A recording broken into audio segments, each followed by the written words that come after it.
Hi and welcome. My name's Alec with Coaching the Red Line. This is my three thought video where I talk about the Bible. I do a daily reading of the Bible, and every day I do a video. Well, not every day, but some days I do a video. Today I'm doing a video out of the book of Numbers, Isaiah, and the book of John. Moses gives an account of how the nation in stages left Egypt and moved towards the promised land. They stopped and started and stopped and started dozens of times. But this verse that sort of starts the stages, I caught my eye. They marched out boldly in full view of all the Egyptians. And I mean, just the image, right? The image of slaves walking out boldly in full view of their slave masters while they're just walking out. And if you know the story, there's more. Like, they took stuff with them. Like, they took valuables, gold and silver and all kinds of valuable stuff from the people of Egypt as they boldly left with all their stuff. It's just a really cool image of free leaving slavery. And that's really I guess the point that I want to make is, how are you enslaved? And how might you walk boldly out of your slavery? As a spiritual director, I'm always asking questions that lead us to insights and direction and kind of an understanding of what God's up to in our life. There's a verse that says, "Surely wickedness burns like a fire. It consumes briars and thorns. It sets the forest thickets ablaze so that it rolls upward in a column of smoke." And there's a couple of things that stood out to me.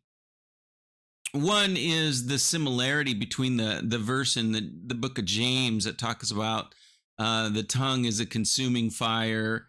It just sounds like the similarities there, right? Wickedness burns the thickets, it burns the dried out bushes, it burns the forest.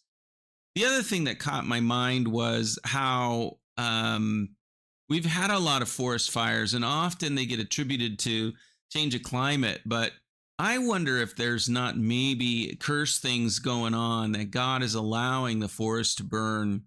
It's a thought. I'm not making a statement of true truth, but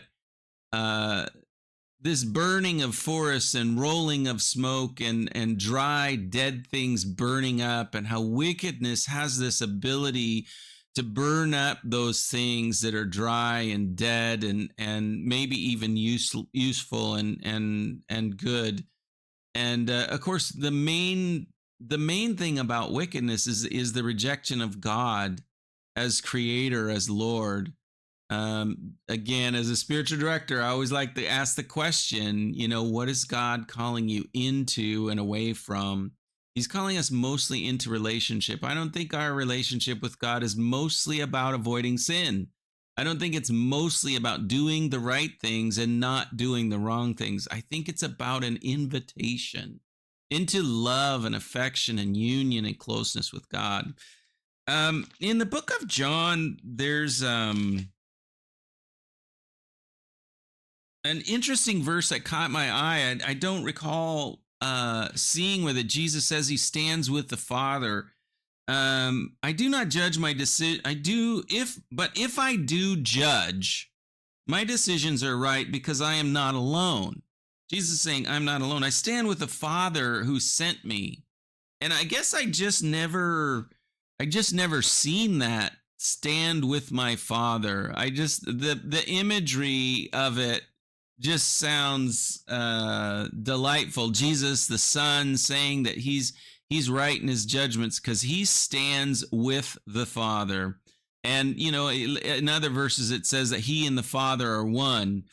But Jesus does not stand alone. He stands with the Father. And, one of the things that I've been thinking about how the scripture says that we know that we love God because he first loved us, and that our love for God and our affection for him should be in response to his invitation and affection. Is one of the things that I really want to sort of lean into, is how am I aware of God's love and affection, his invitation and desire for me? And how can I respond to his affection, his invitation, his love? That's all for today. I hope you have a great day, and we'll see you next time.